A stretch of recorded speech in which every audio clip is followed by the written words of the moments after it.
Le monde a développé l'expertise à détourner les regards des hommes sur ce qui est vraiment en train de se passer. Le monde, le système que les hommes ont mis en place, est devenu expert à aveugler les hommes, est devenu expert à nous empêcher de voir ce qui est vraiment en train de se passer. Et vous savez quoi? On dit que quand tu n'es pas informé, tu es déformé. Connais-tu la forme que tu as actuellement? Peux-tu dire si tu es informé ou déformé? Parce que l'Évangile nous invite à être transformés. C'est de prendre une forme plus grande, une forme supérieure.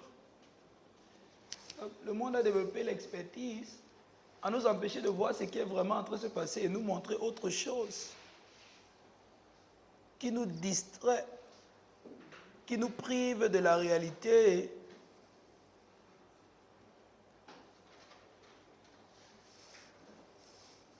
Et pendant ce temps, nous vole ce qui est notre véritable héritage. Connais-tu ce qui est en train de se passer en ce moment dans le monde? Du point de vue des hommes, il y a quelque chose qui est en train de se passer. Parce que c'est ça qu'ils sont en train de pousser, de mettre à l'avant. C'est de ça qu'ils font le plus de publicité. Et c'est ça qui va sonner chez tes voisins, parfois dans la télé, quand tu vas mettre à la maison, dans ton téléphone, chaque fois que tu vas l'ouvrir.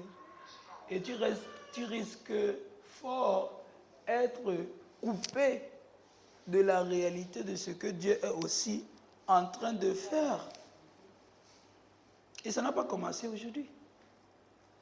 Ça n'a pas commencé aujourd'hui. Ça a toujours été. Et une histoire qui m'intéresse beaucoup dans le livre de Jean que nous allons lire tout à l'heure. Donc, le monde a des saisons pour certaines choses. Naturellement, et même dans le sens fabriqué et inventé que les hommes ont développé, de même comme dans le calendrier spirituel. De même comme, spirituellement parlant, il y a des temps, il y a des saisons. L'Église a quelque chose qu'on appelle le calendrier liturgique, où il y a des temps ordinaires et il y a des temps intenses, ou certains événements importants qui marquent la chrétienté. Et à ces moments particuliers, les énergies incréées de Dieu sont comme intensifiées. Donc lorsque nous prenons 21 jours de jeûne, en cette saison, ce n'est pas au hasard. Parce que voyez-vous, nous nous apprêtons à commémorer l'incarnation de notre Seigneur Jésus-Christ. Et au même moment, le monde s'apprête à fêter Noël. Mais dans tout le Noël, il n'y aura rien de l'incarnation de Jésus-Christ. Tu entendras parler de tout, sauf de ce qui s'est vraiment passé à Noël. Et le gros risque, c'est que tu pourrais facilement être emporté à fêter Noël sans être dans Noël. Ce n'est pas ce dont je voulais parler ce matin. Je voulais continuer sur l'amour de Dieu dont on a parlé dimanche. Mais pendant qu'on priait, l'Esprit du Seigneur m'a donné cette orientation et la conviction dans mon cœur pour cela. Donc on va lire une histoire qui est très proche de l'illustration que je voudrais faire du moment que nous vivons maintenant. Dans Jean chapitre 7. Jean chapitre 7. Nous allons lire le verset 37. Si possible, mettez la version amplifiée. Ou de message. Je prie que quelqu'un ouvre son cœur à la pensée de Dieu. 37. Now, on the last and the most important day of the feast, Jesus stood and called out in a loud voice, "If anyone is thirsty, let him come to me and drink." Le dernier jour, on the final and the climactic day of the feast, Jesus took his stand and he cried, "If anyone thirsts, let him come to me and drink." Lisons 38. Celui qui croit en moi, des fleuves d'eau vive couleront de son sein, comme dit l'Écriture. He who believes in me, who adheres to, who trusts in and relies on me, as the scripture has said, from his innermost, from the inside, from the inner man, from his innermost being will flow continually rivers of living water. Rivers of living water will brim and spill out of the depth of anyone who believes in me this way, just as the scripture say. Ok, regardez ce qui se passe. C'est une saison de fête et tout le monde est sorti pour fêter. Et Jésus-Christ est arrivé à cette fête le dernier. Si je ne me trompe pas, ses frères disaient, tout le monde est allé à la fête. Toi, tu fais quoi ici? Que si quelqu'un veut être vu, il doit aller à la fête. Pourquoi tu refais quoi ici? Il dit que non. Mon temps n'est pas encore venu. Et mon objectif, ce n'est pas celui d'être vu. Et plus tard, il est monté. Et tout le monde est en train de fêter. Tout le monde est en train de fêter. Tout le monde est dans l'ambiance de la fête. Tout le monde est emporté par le mouvement. Tout le monde est emporté par tout ce qui est en train de se passer. Et ce qui me tourne dans cet événement, c'est que le Seigneur Jésus-Christ, le dernier jour de la fête, au pic, au sommet, lorsque la fête a atteint son plus haut sommet, son plus haut niveau, lorsque le mouvement a emporté tout le monde, et c'est au plus haut niveau, le Seigneur dit, il ne dit pas seulement, mais il va crier, et tous ces détails, nous les prenons en compte. Il crie d'une voix forte. Reviens au verset 37, s'il te plaît. Le grand jour de la fête. Jésus se tenant debout, le grand jour de la fête. Se tient debout et il s'écrie. Il va crier fort. Parce que tout le monde est dans les... Très bien. Il va crier fort. Si quelqu'un a soif, qu'il vienne à moi et qu'il boive. Sérieux, qui a soif à la fête?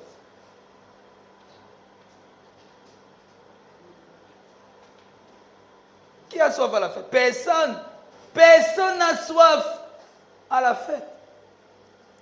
Parce que le jour de la fête, tout est pourvu en abondance.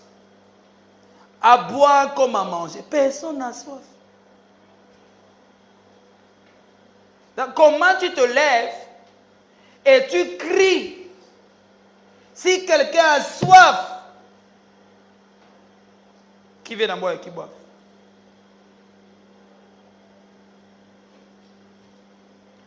Une chose est sûre, c'est ce que Dieu dit qui est vrai. Une chose est sûre, c'est ce que Dieu dit qui est vrai. Voyez-vous, le jeûne que nous faisons s'appelle le jeûne de l'Avent. Et l'Avent prépare la venue de notre Seigneur Jésus-Christ. Et je me rappelle qu'avant que le Seigneur Jésus-Christ ne vienne sur la terre, ce n'était pas en réponse à un sujet de prière. Si ce n'était pas en réponse à un sujet de prière, ça veut dire que l'homme même ne savait pas ce dont il avait besoin. Avant que le Seigneur Jésus-Christ n'incarne la chair. L'homme n'a pas demandé à Dieu, envoie ton fils. Les hommes ont tout demandé à Dieu, sauf l'autre là. Ils ont demandé la solution à leurs problèmes. Ils ont demandé à être riches. Ils ont demandé à être populaires. Ils ont demandé à être puissants. Ils ont tout demandé, sauf la venue du Seigneur Jésus-Christ, qui est leur véritable salut. Ça veut dire que les hommes eux-mêmes ne savaient pas ce qui était nécessaire pour leur propre salut. Donc, la venue du Seigneur Jésus-Christ n'est pas là en réponse au sujet de prière des hommes, néanmoins Dieu qui connaît ce dont l'homme a besoin, a pris l'avant. A pris l'avance sur les hommes pour venir les sauver au détriment même de leur volonté. Il a choisi de les sauver.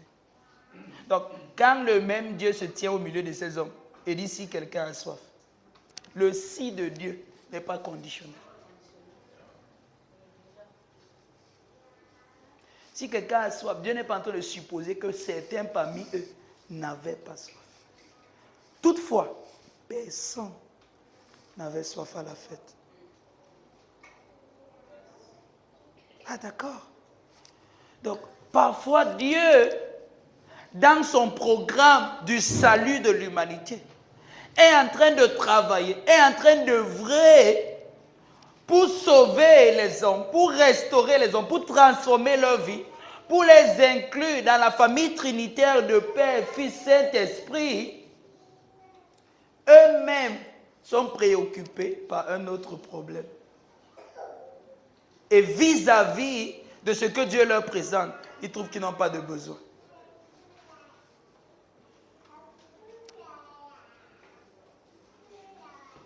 Qui a soif à la fête? Personne.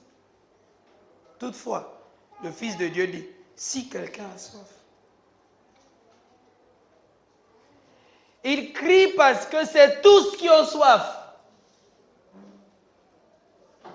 Il crie parce qu'il faut que tout le monde entende sa voix. Il crie parce que tout le monde est distrait par la grande fête. Il crie parce que tout le monde est distrait par le bruit. Il crie parce que tout le monde est emporté à boire et à manger une nourriture qui ne va pas les satisfaire. À boire une boisson qui ne va pas étancher la soif de leur cœur. À boire une boisson qui ne va pas étancher le désir de leur cœur. À boire une boisson qui ne va pas satisfaire leur être interne. Il crie parce qu'il faut que tout le monde entende sa voix. Il crie parce qu'il y a tellement de bruit et que tout le monde a le bruit, certains ne parviennent même plus à entendre sa voix parce qu'ils se sont laissés emporter dans le bruit. Et pire, c'est que la soif qu'ils ont pour les vraies choses, le désir le plus profond de leur cœur, dont eux-mêmes ils ne sont pas au courant, ils ont choisi d'étancher cette soif, d'étancher ce désir par la fête qui se produit dans le monde pendant que le Seigneur lui-même qui a mis ce désir dans leur cœur était là pour satisfaire les désirs de leur cœur.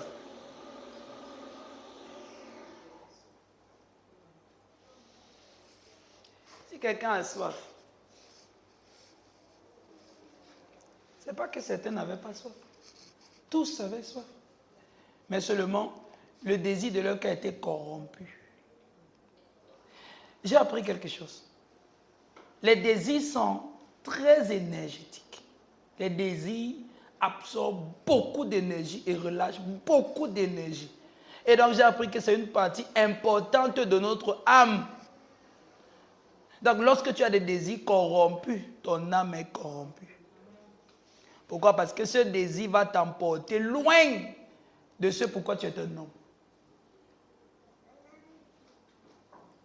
Le désir en lui-même dans nos cœurs, c'est placé par Dieu. Mais l'orientation de ce désir, c'est ce qui corrompt notre personne.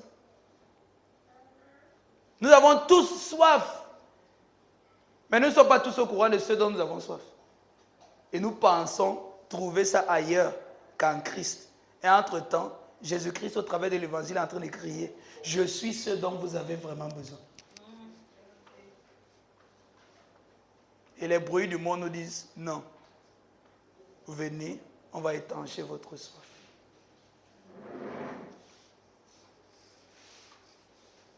Une saison comme celle-ci, où nous commémorons l'incarnation de notre Seigneur Jésus-Christ. Qu'est-ce qui a bien pu se passer sur la terre? Et lorsque nous commémorons un événement, nous le revivons.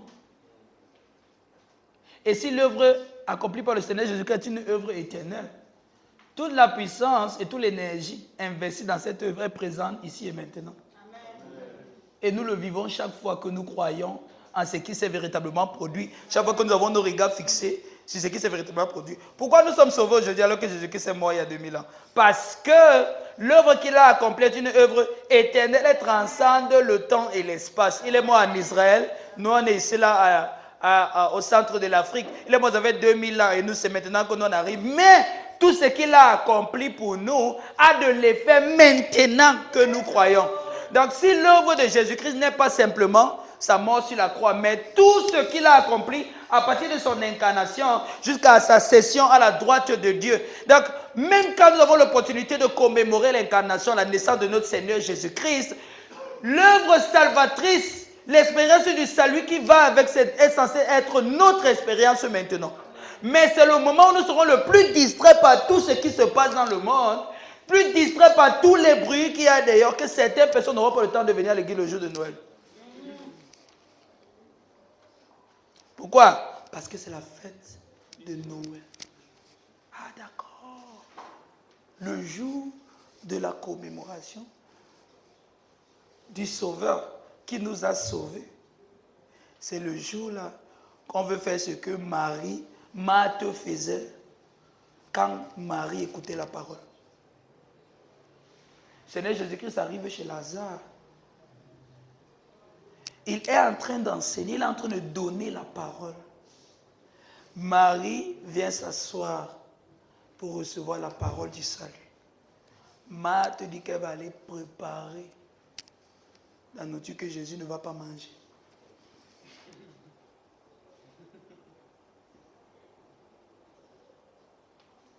On a l'air de se laisser distraire lorsque Dieu est en train de se mouvoir. On a l'air de se laisser distraire par les choses les moins importantes. Lorsque Dieu est en train de faire les plus importantes, c'est comme si la distraction connaît quand Dieu arrive. C'est comme si le découragement connaît l'heure de ta percée.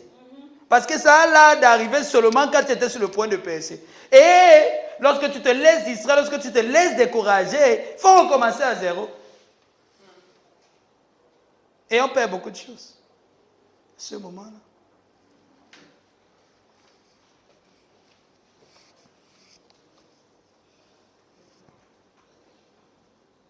Parfois, tu peux commencer le jeûne, à un moment, tu vas te décourager. Et tu ne sais pas que le découragement est venu juste parce que tu étais sur le point de prospérer dans ton jeûne, d'expérimenter ce pourquoi tu avais commencé à jeûner. On dirait que la distraction connaît quand Dieu va se mouvoir. Donc maintenant, je me dis, chaque fois que le découragement arrive, je sais que non, quelque chose de plus grand est devant. Ça veut dire que c'est le moment pour moi d'intensifier la dévotion. C'est le moment pour moi d'intensifier la prière, la consécration. Parce que c'est le moment de percer, mais c'est le moment où la distraction vient parfois à son plus haut point. Combien de fois tu as voulu avancer, tu as recommencé cette année? C'est vraiment parce que tu t'es laissé distraire. Tu as commencé à avancer et puis tu es venu recommencer. Tu as commencé à avancer et puis tu recommences. Et ta vie tourne en rond sur place. Parce que tu te laisses distraire. Tu te laisses emporter par les bruits. Et entre-temps, le Seigneur Jésus crie. Celui qui a soif. Et le monde te dit, viens, je vais étancher ta soif. Une soif que le monde ne peut pas étancher. Parce qu'elle ne sait même pas qui a mis la soif là. Elle ne sait même pas ce pourquoi tu as été créé. Elle ne sait même pas ce pourquoi tu existes. Comment tu t'attends à ce que quelqu'un qui ne t'a pas créé, quelqu'un qui ne connaît pas ta destinée, va t'aider à étancher la soif de ton humanité? Comment tu peux t'attendre à ça? C'est faux. Ça ne peut pas arriver. Ça ne peut pas. Ça va être créé par Dieu. Et lui seul comble le vide dans nos cœurs. Mais lorsque nous nous laissons distraire, nous commençons à penser qu'on a besoin d'autre chose. Beaucoup de personnes ont vendu la soif de Dieu. Ils ont vendu leur soif de Dieu pour autre chose. Et moi, je vous dis souvent que quand ton cœur a cessé d'avoir soif pour Dieu, commence le jeûne après, ce n'est pas pour rien. Ne pas aspirer envers Dieu veut dire qu'on a commencé à aspirer envers autre chose. Tu ne peux pas vivre neutre. S'il n'y a plus l'aspiration, le désir, la soif de Dieu dans ton cœur, c'est parce que quelque chose d'autre, tout le monde a le désir. Sachez que le désir fait partie de votre âme. C'est dans votre âme. Vous êtes obligé de désirer quelque chose, le matin comme le soir. Il n'y a pas moyen de vivre sans désir. À tout moment, il y a quelque chose que tu veux. C'est comme ça l'homme est. C'est un être qui tend vers. Voilà comment l'homme est. C'est pour ça que la seule référence qu'on a de l'homme, c'est Dieu. Parce qu'il était créé pour tendre vers Dieu. Donc à tout moment, on a quelque chose qu'on poursuit. À tout moment, il y a quelque chose qu'on veut saisir. On a toujours un désir, on a toujours une soif vers quelque chose. Et le piège, c'est de se laisser distraire et de croire que autre chose, les choses qui ont été créées par Dieu pour nous servir. Le danger, c'est de croire que nous pouvons nous servir de ces choses pour étancher la soif qu'il y a dans nos cœurs.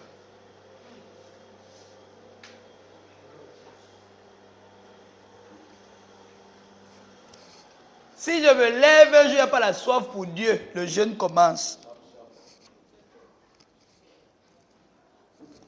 Oui. Parce que pour moi, c'est le plus gros indicateur que je suis en danger. Et ça fait de la deuxième année que vous chantez ça ici. Là. Et peut-être c'est comme si vous ne comprenez pas encore. Je me lève, il n'y a pas la soif pour Dieu dans mon cœur. Le jeûne commence. Ça montre que dans mon humanité, il y a déjà une déformation. Comment un homme peut vivre sans désirer Dieu?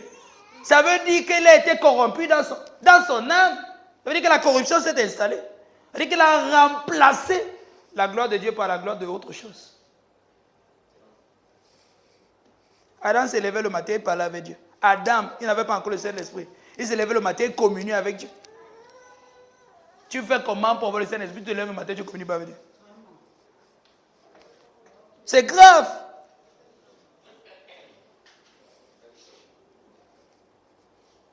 Donc, c'est quand nous avons l'opportunité d'être intense avec le Seigneur que le monde intensifie aussi son bruit.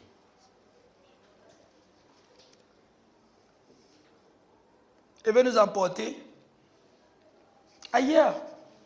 Et ne pas nous laisser voir ce que le Seigneur est en train de faire. Regardez cette scène. Dieu est sur la terre. Regardez bien cette scène. Dieu est sur terre.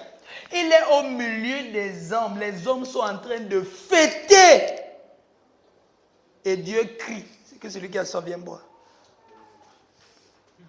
Dieu est sur terre. Amen.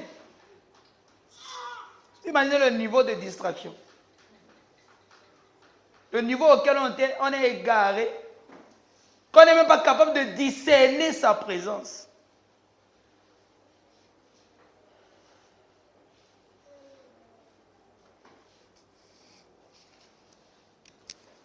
Notre véritable soif, notre véritable aspiration, notre véritable désir nous dirige. Tu es toujours en train de courir vers ce que tu désires.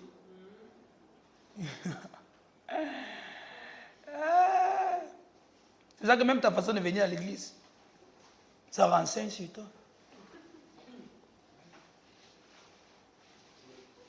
Tu es toujours en train de désirer quelque chose.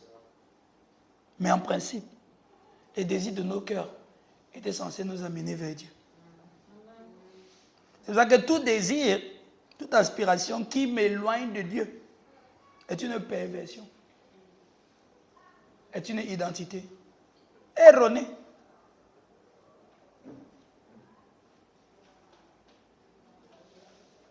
Comment nous avons fait pour devenir hostiles au Dieu qui nous a créés, qui nous a aimés et qui s'est donné à nous? Mais c'est lui qu'on fuit.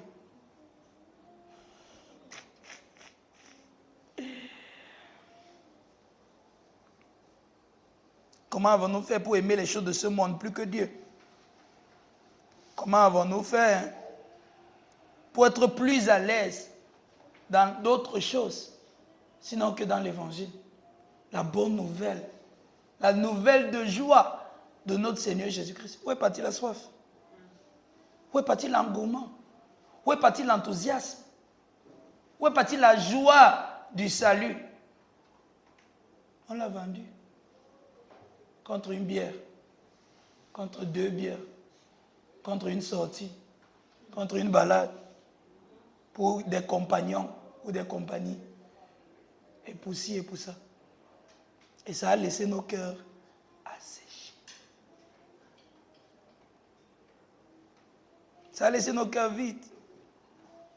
Ça n'a pas satisfait nos cœurs. Le lendemain, on s'est dit, peut-être c'est aujourd'hui que ça va nous satisfaire. On a réessayé, ça n'a toujours pas donné. Et puis on a appris à vivre avec l'adrénaline, avec de l'adrénaline. On a appris à vivre comme des chasseurs. Maintenant, on tire notre joie simplement à chasser et ne rien attraper.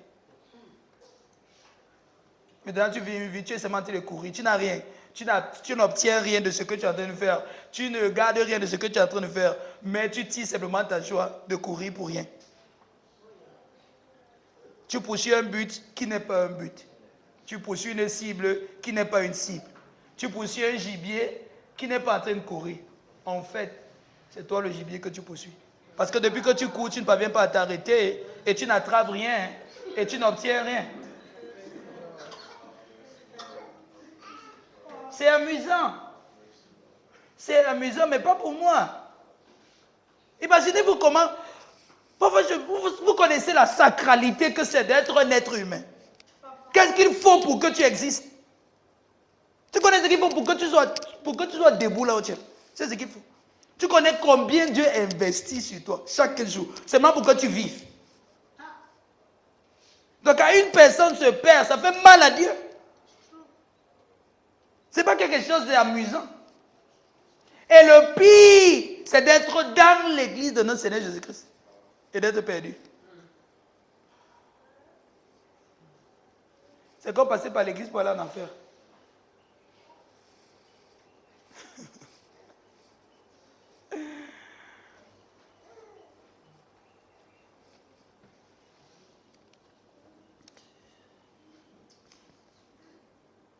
Quand le monde intensifie le bruit, Dieu a beaucoup à nous offrir. Et son objectif, c'est de nous empêcher de recevoir ce que Dieu a pour nous. Ce n'est pas le moment de se laisser distraire. C'est le moment de dire, Seigneur, ici je meurs, bouge pas, je cale ici. De ne pas se laisser emporter comme Marthe, à préparer une nourriture qui ne va pas nous servir. Une nourriture que nous n'allons pas manger. Une nourriture qui ne va pas nous aider pour demain. Parce que voyez-vous, lorsque le danger est arrivé, Marie avait appris à garder son calme. Parce que la parole résidait à l'intérieur d'elle. C'est Marthe qui s'agitait partout. Oh Seigneur, oh Seigneur, oh Seigneur. Quand vous voyez les gens qui prient comme ça, quand on enseigne, ils n'écoutent pas. Oh Seigneur, si tu étais là. Oh Seigneur, si tu étais là. Mon frère ne serait pas mort. Ouais Seigneur, n'est-ce pas, je comptais sur toi. Ouais Seigneur. Quand le Seigneur Jésus-Christ enseignait, elle préparait. Pourquoi tu n'étais pas à l'église dimanche? Parce que j'étais au sport. Pourquoi tu n'étais pas à l'église dimanche? Parce qu'elle avait les habits. Pourquoi tu n'étais pas à l'église dimanche? Parce qu'elle avait tout le travail à la maison. Il n'y a pas de problème.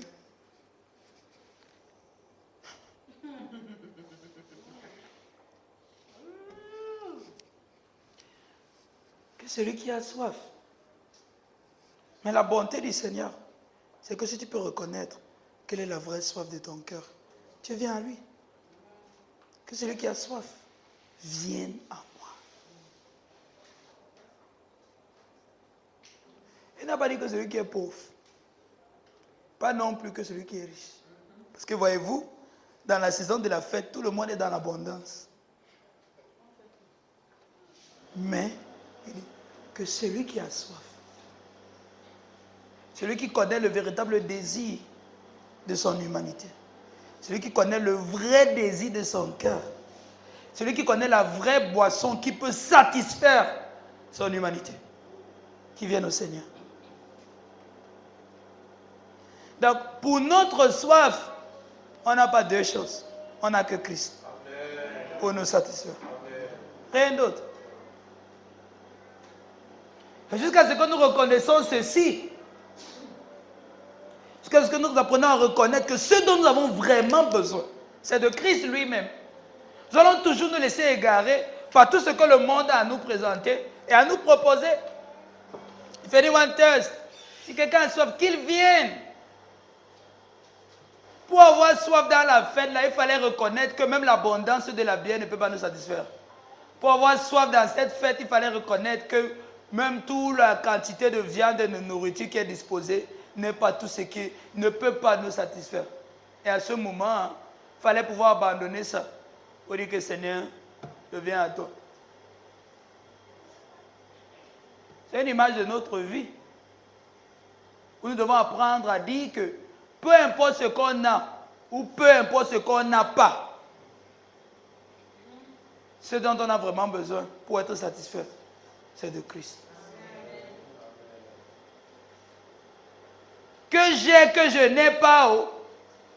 Parce que les gens s'emportent facilement dans leurs émotions. Que non, comme je n'ai rien là vraiment, ça ne va pas. Je vais attendre quand j'aurai un peu quelque chose. Les gens veulent venir à Dieu quand ils ont fini de résoudre leurs problèmes. Oh, pourquoi tu n'es pas l'équipe? Vraiment, j'ai trop de problèmes. Vraiment, quand je vais résoudre mes problèmes, je serai là.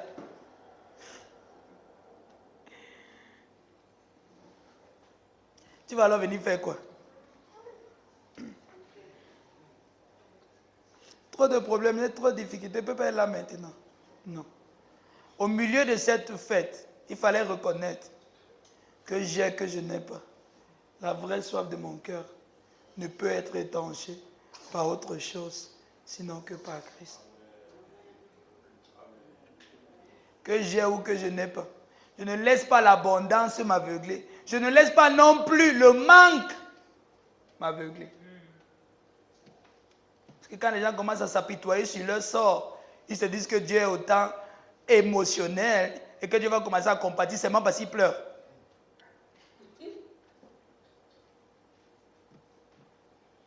Que celui qui a soif, est-ce que tu peux reconnaître la soif de ton cœur? Est-ce que tu peux reconnaître ce dont tu as vraiment besoin? Est-ce que tu peux reconnaître ce qu'il te faut vraiment?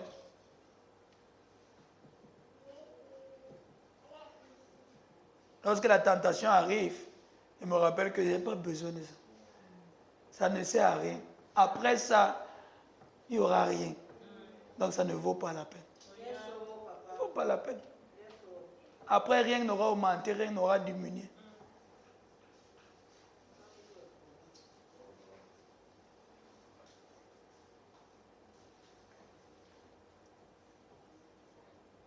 Donc on ne va pas au Seigneur parce qu'on est satisfait.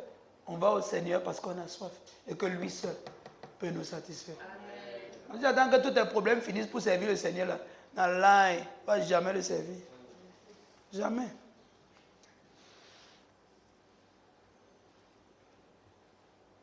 Celui qui a soif, tout le monde est en train de boire. Comment tu dis que nous on a soif? On a la boisson. On a la caddie ici beaucoup. Viens à l'église, on boit la bière là-bas. On mange là-bas. Ok.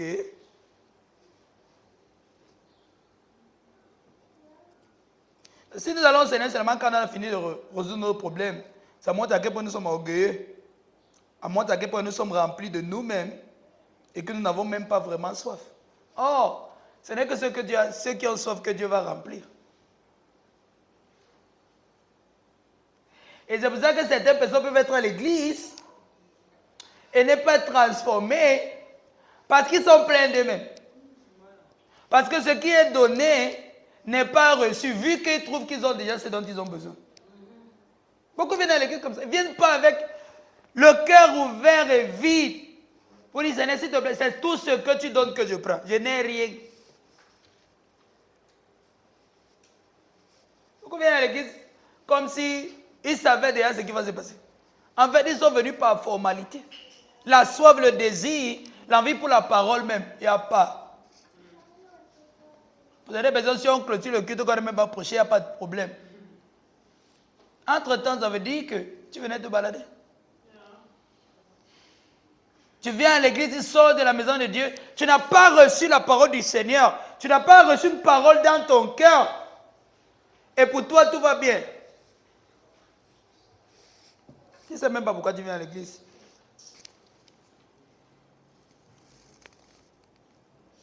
Il y a ce que le pasteur enseigne. Il y a ce que tu reçois dans ton cœur directement de l'Esprit de Dieu.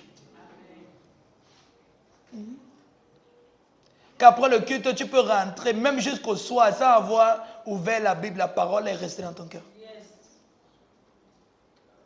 Quand tu sors de l'église sans ça, tu es venu te balader. Ou bien tu ne savais pas comment ouvrir ton cœur ou te disposer pour recevoir la parole du Seigneur.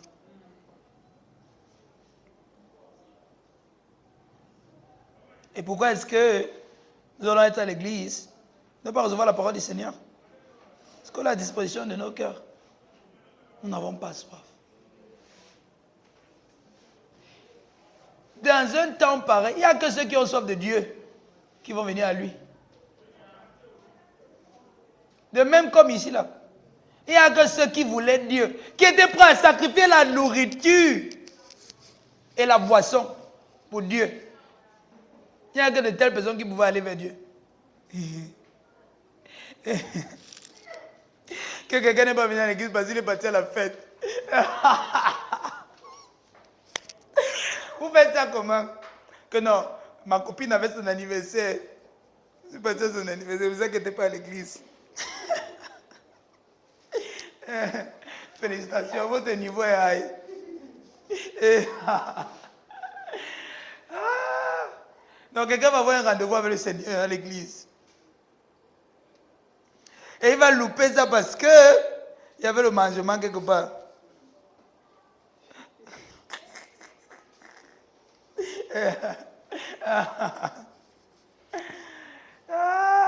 Un temps comme celui-ci, où nous commémorons l'incarnation de notre Seigneur Jésus-Christ.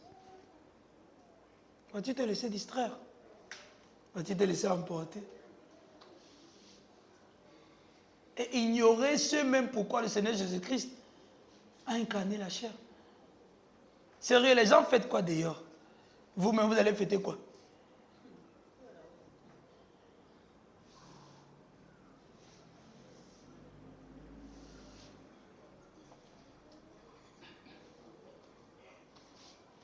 Celui qui a soif, vienne à moi et boive. As-tu soif du Seigneur? Reconnais-tu le besoin de Christ dans ta vie? Parce que voyez-vous, si on ne peut pas apprécier combien nous avons besoin de Dieu, ce sera facile pour nous de mépriser l'œuvre de Dieu lui-même. Si on ne peut pas apprécier notre besoin de Christ, si on ne peut pas apprécier notre besoin de Dieu, si on ne peut pas apprécier combien nous avons besoin de lui, plus que de toute autre chose, toute autre chose auront toujours plus d'importance à nos yeux que lui.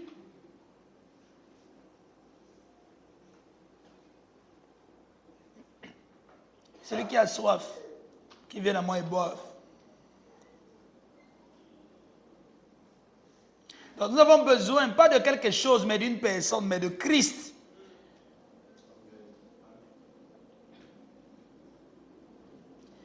C'est souvent facile pour nous de reconnaître nos besoins des choses. Mais jamais notre besoin de Jésus. Pour une rencontre avec lui qui va nous transformer. La dernière fois que tu t'es rappelé combien tu as besoin de Dieu et que tu t'es investi dans la prière jusqu'à ce que ton esprit témoigne à l'intérieur de toi que c'était beau. C'était quand? Ou à un moment donné, tu dis que non, je ne veux rien, je veux seulement rester. Je veux seulement communier avec le Seigneur. Je veux prendre du temps pour communier avec. Je n'ai besoin de rien. Je n'ai pas besoin de nourriture. Je n'ai pas besoin d'argent. Je n'ai pas besoin d'eau. Pas parce que tu as toutes ces choses. Non. Mais parce qu'au milieu de tous ces besoins, tu es capable d'identifier un besoin plus grand et plus important que tout ça. Vous voyez, lorsqu'on n'est pas encore arrivé à ce niveau, l'église, c'est encore une formalité pour nous. La prière, c'est encore une formalité. Ou on prie parce que c'est le matin. On prie parce que c'est le soir. On prie parce qu'on est à l'église. Mais jamais on peut se lever et dire que non, j'ai besoin de prier. Je veux passer du temps avec mon Père. Sommes-nous dans une relation avec Dieu? Pour beaucoup, non. Nous sommes dans une routine.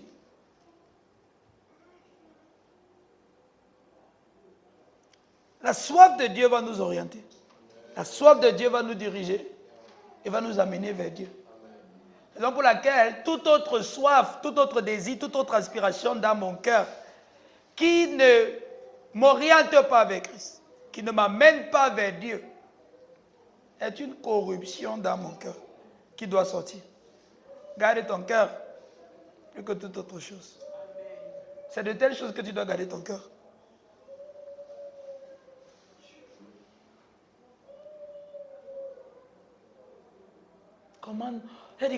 Comment pouvons-nous vivre tranquille? Comment pouvons-nous vivre à l'aise sans ressentir le besoin de Dieu? Sommes-nous en train de dire que nous pouvons être des hommes sans Dieu? Ah d'accord, n'est-ce pas ce que Adam a fait? Qui a dit qu'il peut être l'homme sans Dieu. Ah d'accord. La même chose. N'est-ce pas ce que nous sommes en train d'essayer de faire? On essaye d'être des êtres humains sans Dieu. L'homme ne peut pas être l'homme sans Dieu. Donc je ne peux pas être un vrai être humain sans Dieu.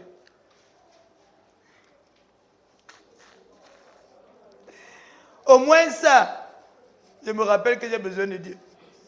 Et quand le Seigneur Jésus-Christ dit, dans Matthieu 4,4, l'homme ne vivra pas de pain seulement, mais de toute parole qui sort de la bouche de Dieu. Ça veut dire que si j'ai fini la journée, j'ai mangé le pain, mais je n'ai pas reçu la parole de Dieu. Je n'ai pas vécu la vie d'un homme. J'ai vécu une vie qui n'est pas celle de l'homme selon Dieu, qui n'est pas la vie de l'homme que Dieu a créé.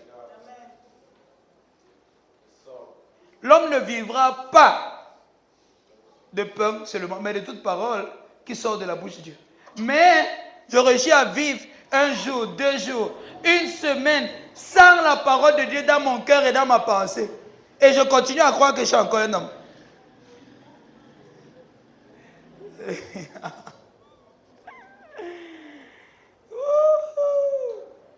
Si le Seigneur Jésus a dit que l'homme ne peut pas vivre de pain, mais de toute parole qui sort de la bouche de Dieu, je comprends que pour moi, la parole de Dieu n'est pas seulement parce que c'est une formalité. C'est ce dont j'ai besoin pour être moi. Donc ça devient une nécessité. Maintenant, l'église, ce n'est pas parce qu'il y a trop le temps. Ce n'est pas parce qu'il n'y a rien à faire. Ce n'est pas une option non plus. Je dois être là.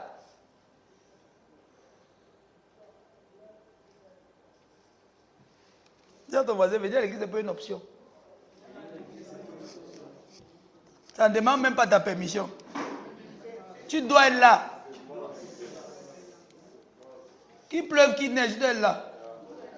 Que tu comptes sur quoi?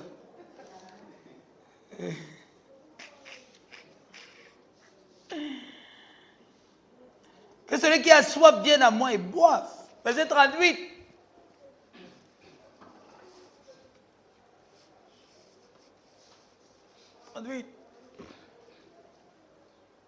Celui qui croit en moi, ah d'accord. Comme celui qui croit en moi, des fleuves d'eau vive couleront de son sein, comme le dit l'Écriture. Donc celui qui croit à Jésus, c'est celui qui va à Jésus.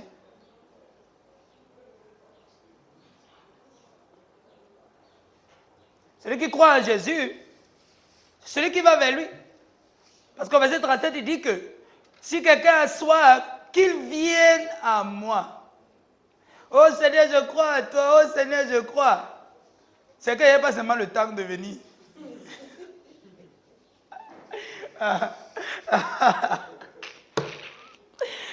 Voici ce que Jésus dit, appelle croire.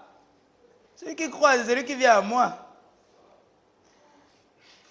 Celui qui se contente de sa boisson, de sa nourriture, de son poulet et de tous les poulets qu'on va tuer au marché. C'est celui qui croit au poulet. Non mais sérieux. Si c'était vraiment la fête de l'incarnation, ne serait-ce pas un moment pour adorer, pour rendre grâce, pour contempler, pour être reconnaissant envers Dieu pour tout ce qu'il a fait?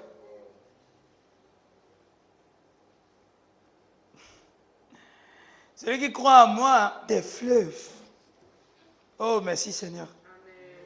Cette soif que nous entretenons pour Dieu, le résultat, c'est que nous deviendrons, nous ne serons pas seulement satisfaits, nous deviendrons des canaux que Dieu va utiliser pour satisfaire les hommes.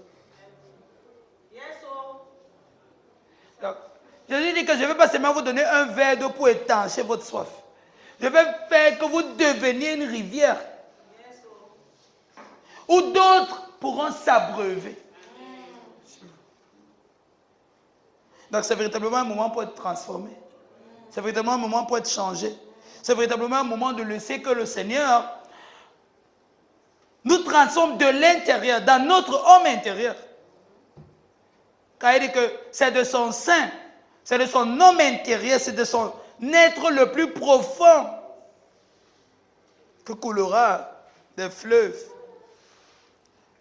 d'eau vive. Continuellement. Donc, en cette saison, où nous commémorons l'incarnation, c'est le moment de nous disposer comme Marie, qui a dit, ce n'est que ta volonté soit faite. Qu'il me soit fait selon ta parole. Ça devait entraîner la honte de sa vie. Qu'à 16 ans, elle serait vue enceinte, mais elle a accepté. Elle a accepté la honte que les hommes pouvaient lui donner pour avoir accepté la parole de Dieu. Pour les autres, ça pourrait être quelque chose d'honteux. Tout le monde est dans les bouillies, pourquoi toi tu n'es pas dans les bouillies? Mais elle savait que c'est quelque chose de glorieux qui se préparait en elle. Qu'il me soit fait selon ta parole. Que ce soit le désir de nos cœurs d'avancer, pas comme le monde est en train de nous montrer, mais comme la parole de Dieu nous oriente. À contempler, à voir tout ce que le Seigneur Jésus-Christ a accompli pour nous, particulièrement dans son incarnation, et à désirer que ce soit notre véritable expérience. Que ce soit notre véritable expérience. Pas de traverser une saison pareille où nous commémorons cet événement et ne n'en tirer aucun profit. Spirituellement parlant. Qu'est-ce que ça veut dire Jésus est né? Qu'est-ce que ça veut dire qu'il est né? Qu'est-ce que ça signifie pour nous? Qu'est-ce que ça signifie pour notre foi? Qu'est-ce que ça signifie pour notre humanité? C'est ce que nous devons savoir, c'est ce que nous devons chercher et c'est ce que nous devons expérimenter. Je ne veux pas me laisser distraire. Je ne veux pas me laisser emporter par trop de bruit lorsqu'il y a une soif qui n'est pas étanchée dans mon cœur et que le monde ne peut pas étancher cette soif, mais veut me tromper, veut me faire croire qu'ils ont tout ce qu'il faut pour que je sois en joie. Ma joie n'est pas dans les choses de ce monde. Ma joie, c'est dans le Seigneur. Je ne laisserai pas qu'autre chose me donne le confort que seul le Saint-Esprit est censé me donner. Il me donnera un faux confort. C'est lui le consolateur. Donc pourquoi je vais me laisser consoler par les choses de ce monde? Car le vrai consolateur, c'est le Saint-Esprit. Ça veut dire que la consolation que le monde va m'apporter sera une fausse consolation. Donc je ne vais pas me laisser conforter par le monde, sinon que par l'Esprit du Seigneur. Je ne vais pas me laisser consoler par le monde, sinon que par l'Esprit du Seigneur. Je ne vais pas accepter une joie qui n'est pas la joie du Saint-Esprit. Je ne vais pas accepter une paix qui n'est pas la paix que Jésus-Christ donne. Non. Je ne veux pas que le monde corrompe ma soif. J'espère que cette parole était pour quelqu'un ce matin. Dans l'abondance comme dans le manque, sous la pluie comme sous le soleil, apprenons à connaître que le vrai désir et la véritable aspiration de notre cœur et de notre vie, c'est le Seigneur Jésus-Christ lui-même. Chaque fois que nous ne reconnaissons pas ceci, nous laissons notre cœur être emporté et aspirer à autre chose. La vraie chose dont j'ai besoin, c'est de Christ lui-même. J'ai besoin de le connaître. Je veux le connaître. L'apôtre Paul, après plus de 20 ans de sa vie de ministère, il écrit le livre des Philippiens, il dit, je considère toute autre chose comme de la boue. Après tout ce qu'il a enseigné, après tout ce qu'il connaît, après tout ce qu'il a expérimenté, lui qui était face à face avec le Seigneur dans le désert de l'Arabie, Il dit, je veux te connaître. Et nous voulons prétendre qu'on est arrivé. Nous voulons prétendre qu'on connaît déjà. Nous voulons prétendre qu'on a déjà ce qu'on doit avoir. Quand Paul à ce niveau dit, 20 ans après, que je considère toute autre chose comme de la boue, comparé à l'excellence de la connaissance de Christ. Qu'y a-t-il que le monde veut nous offrir avant d'accepter l'offre du monde, avant d'accepter sa proposition? Essaie de faire tes calculs. Combien ça vaut devant la connaissance de Christ? Lorsque tes désirs, tes passions crient fort à l'intérieur de toi-même vers des choses qui ne peuvent pas t'aider, compare avec la connaissance de Christ. Compare avec ta progression spirituelle. Parfois, des choses qu'on a bâties pendant 1 an, on peut laisser que ces choses soient détruites en 1 jour. Juste en faisant ce ratio, je me rappelle que je n'ai pas besoin de me laisser distraire. Je ne veux pas recommencer à zéro. Je ne veux pas être dans une boucle où j'avance, je recule, j'avance, je recule, j'avance, je recule. Non. C'est le moment de progresser. C'est le moment d'avancer. C'est le moment d'avoir des bases solides. C'est le moment d'avoir les pieds bien enracinés dans l'amour du Seigneur et d'évoluer et d'avancer. Que la grâce de Dieu ne soit pas toujours là pour te ramener sur le chemin, mais pour te propulser de l'avant. La grâce de Dieu sera toujours là. Mais si tout ce qu'elle fait, c'est te ramener sur le chemin, tu n'es pas en train d'avancer. Mais qu'elle soit là pour te propulser. Pendant que l'Esprit de Dieu te garde sur le chemin. Lorsque tu obéis à sa parole, obéis à sa voix, que tu te laisses guider et orienter. Oh, c'est un moment intense de l'incarnation de notre Seigneur Jésus-Christ. C'est le moment de se consacrer. C'est le moment de se donner. C'est le moment de rester focalisé sur le Seigneur et de ne pas louper les opérations de Christ en ce temps.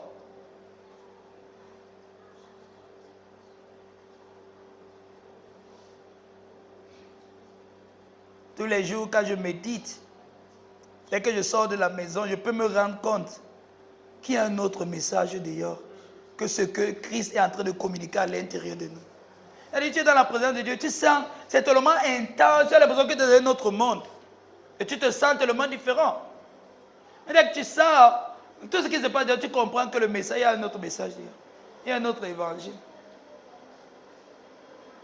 Et dans ce combat, tu dois te rassurer de garder la parole dans ton cœur et dans ta pensée. C'est la terre qui a retenu la parole, la sémence, qui peut porter du fruit. Et c'est comme ça que je veux que mon cœur soit, qui garde la parole du Seigneur. Et le meilleur moyen de garder son cœur, c'est de garder sa parole dans son cœur. Et de focaliser son attention sur le Seigneur.